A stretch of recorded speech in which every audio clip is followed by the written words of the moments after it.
திருப்பூர் சுதாவின் தைத்திருநாள் நல்வாழ்த்துக்கள் சரிங்களா. எல்லோரும் 5 நாள் நோம்பி வருது, எல்லோரும் சந்தோஷமாக செலிப்ரேட் பண்ணுங்கள் சரிங்களா. எனக்கெல்லாம் நோம்பியே இல்லைங்க இந்த வருஷம். ஏன்னு கேட்குறீங்களா, ரேஷன் கடையில் ஒரு 1000 ரூபா கொடுப்பாங்க, முறுக்கு ஜாமான் வாங்கிட்டு வந்து முறுக்கையாக சுட்டு தின்னுக்கலாம் அந்த நோம்பிக்குன்னு நினச்சிட்டு இருந்தேன். ரேஷன் கடைக்கு போனால் ஒரு வேட்டி, ஒரு சேலை, 1 கிலோ சர்க்கரை, 1 கிலோ பச்சரிசி, இது ஒரு கொத்து கரும்பு, இது மட்டும்தான் கொடுத்தாங்க. அதையும் வாங்கிட்டு வந்து ஏலக்காய் முந்திரி திராட்சையெல்லாம் நம்ம தான் காசு போட்டு வாங்கணும் சரிங்களா. அதனால் பொங்கல் இல்லைங்க நம்மளுக்கு. ஏன்னா ஏன் தான் பெருசானமுன்னா இருக்குது. சின்ன வயசுலையெல்லாம் இப்படியெல்லாம் இருக்காதுங்க. நான் பட்டிக்காட்டில் பிறந்ததுனால கிராமத்துலலாம் பொங்கல்னால் வந்துச்சுன்னா அவ்வளோ ஜாலியாக இருக்குது சரிங்களா.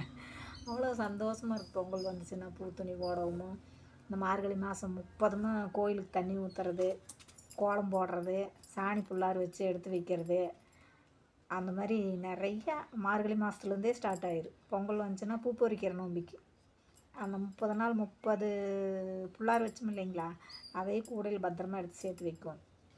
அந்த பூ பறிக்கிற நோம்பி அன்னைக்கு எங்கள் அம்மா என்ன பண்ணு தெரியுங்களா, காலையில் 4 வடி அரிசி ஊற போட்டுரும். 4 வடி அரிசி, 2 கிலோ பொட்டுக்கடலை, அப்புறம் 2 கிலோ கடலை மாவு, இது அத்தனையும் வாங்கிட்டு வந்து ஊற போட்டு ஆட்டி எடுத்து வச்சு அண்டாவாக முறுக்க சுட்டு அடுக்கி வச்சிரும் சரிங்களா. எங்கள் அம்மா மட்டும் இல்லை, ஊரில் எல்லாருமே அப்படி தான் செய்வாங்க பட்டிக்காட்டில். நான் இங்கே கோயம்புத்தூர் திருப்பூர் பக்கமெல்லாம் தீபாவளிக்கெல்லாம் பலகாரமெல்லாம் சுட மாட்டோம், பொங்கலுக்கு தான் சுடுவோம். முறுக்கு பலகாரமெல்லாம் பொங்கலுக்கு தான். வெடி சுட்டு எடுத்து அடுக்கி வச்சிரு எங்கள் அம்மா. மாதம் கணக்கில் கிடக்கு, இசி வட்டுட்டு கிடக்கு. மாதம் பூரா காயத்தில் போட்டு வெள்ளாடு ஆடு மாடு மேய்க்கிறது காட்டில் எல்லாம் காயத்தில் போட்டு எடுத்துகிட்டு போய் காட்டில் எங்கள் வீட்டில் சுட்டுறது உங்கள் வீட்டில் சுட்டுறதுன்னு எல்லாம் சந்தோஷமாக அப்படி சாப்பிட்ருப்போம். அப்புறம் இந்த பூ பறிக்கிற நோம்பி அன்றைக்கி சாயந்தரம் ஊரில் மத்தாளமெல்லாம் அடிச்சுக்கிட்டு ஊரில் இருக்கிற எல்லாம் அந்த சாணி புல்லார் எல்லாம் எடுத்து வச்சுமல்லங்க, அதையெல்லாம் எடுத்துக்கிட்டு ஊர் சாணமே எல்லாம் ஒன்று சேர்ந்து வாய்க்கால் தண்ணி இந்த கிணத்தடியில் அந்த மாதிரி கூட்டமாக போய் கரும்பு எல்லாத்தையும் எடுத்துகிட்டு போய் உட்காந்து கும்மியெல்லாம் அடித்து பாட்டு பாடி ஜாலியாக தின்னு போட்டு விளையாண்டுட்டு வருவோம் பார்த்துக்கோங்க. அப்புறம் வந்தாக்கா நைட்டில் அப்போல்லாம் டிவி டெக்குன்னு சொல்லுவாங்க, டெக்கு போடுவாங்க, படம் எடுத்துகிட்டு வந்து போடுவாங்க நைட்டில். ஒரு 3 நாளைக்கெல்லாம் தொடர்ந்து டெக்கு எடுத்துகிட்டு வந்து போட்டு வெடி படுத்து அப்படியே ரோட்டில் தான், வீட்லையெல்லாம் கிடையாது, பொதுவில் ஒரு இடத்துல கோயிலில் வச்சு டெக்கு ஓட்டுவாங்க.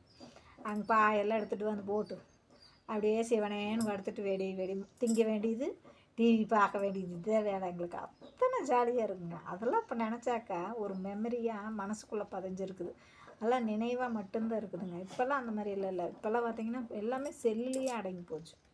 நீ என்ன நோம்பிக்கு என்ன பண்ணுவாங்க தெரியுங்களா, டிவியில் நல்ல படம் போடுவாங்களா ஒரு 3 நாளைக்கு, அதையே பார்த்துக்கிட்டு படுத்துக்குவாங்க. அப்புறம் செல்லுகளை வச்சு படுத்துக்குவாங்க. இதுதான் இந்த 10 நாளைக்கு இதுதான் வேலை என்னங்க. அப்போ இது மாதிரியெல்லாம் ஜாலியாக ஆடு மாடு குளிப்பாட்டுறது, கொம்புகளுக்கு பெயிண்ட் அடிக்கிறது, சாமி கும்பிட்றது, பொங்க வைக்கிறது, அதெல்லாம் எங்கே யார் செலிப்ரேட் பண்ணுறாங்க, எல்லாம் மறந்து போச்சுங்க. பட்டிக்காட்டில் இருந்தால் தான் அதெல்லாம் நல்லா ஞாபகம் இருக்குது.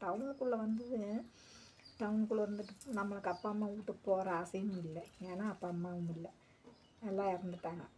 அதனால் அந்த ஆசையும் இல்லை. அதை நினச்சி அந்த பழைய மெமரியெல்லாம் நினச்சி சந்தோஷம் மட்டும்தான் பட்டுக்க வேண்டியதாக இருக்குது.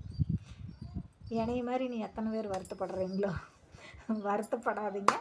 நம்ம ஒருத்தருக்கு ஒருத்தர் இந்த மாதிரி பேசி நம்மளோட ஆதங்கத்தை போக்கிக்க வேண்டியது என்ன பண்ணுறது இல்லைங்களா.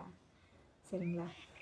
சரி, எல்லோரும் சந்தோஷமாக இருக்கிறவங்க, கிராமத்தில் இருக்கிறவங்க ஜாலியாக செலிப்ரேட் பண்ணுவாங்க. சிட்டியில் இருக்கிறவங்க கொஞ்சம் டல்லாக தான் செலிப்ரேட் பண்ண முடியும். நானும் சிட்டியில் தாங்க இருக்கிறேன், அதனால தான் நான் டல்லாக பேசிகிட்டு இருக்கிறேன் சரிங்களா. கிராமத்தில் இருக்கிறவங்களாம் எங்களுக்கு சேர்த்து செலிப்ரேஷன் பண்ணுங்க சரிங்களா. பாய்ங்கோ. மறுபடியும் உங்களை எல்லாத்துக்கும், உலக மக்கள் எல்லாத்துக்குமே தை திருநாள் நல்வாழ்த்துக்கள் சரிங்களா. பாய்.